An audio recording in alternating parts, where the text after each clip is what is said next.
आज तुमच्या माझ्या महानगरपालिकेचं कर्ज आहे, हे पाप कुणाचं आहे? अरे कुठं फेडा ही पाप?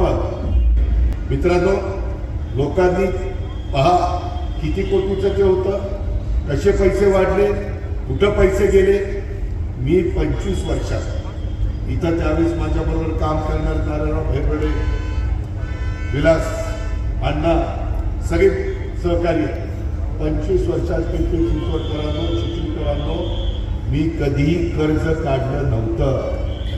त्या महानगरपालिकेवर हे सगळे विकास करत असताना आशिया खंडातली सगळ्यात श्रीमंत महानगरपालिका होती आणि व्यवस्थित त्याच्यामध्ये बॅलन्स करायचे. Jawaharlal Nehru national urban renewal mission केंद्राचा पैसा आणला, त्याला जाऊन राज्याची दिली.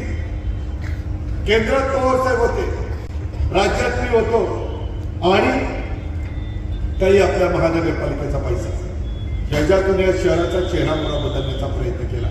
आम्ही कर्ज काढलं नाही. आज तुमच्या माझ्या महानगरपालिकेचं कर्ज आहे, हे पाप कुणाचं आहे? कुणी केलं? कुणाला अधिकार दिलेला होता? अरे कुठं फेडा ही पाप?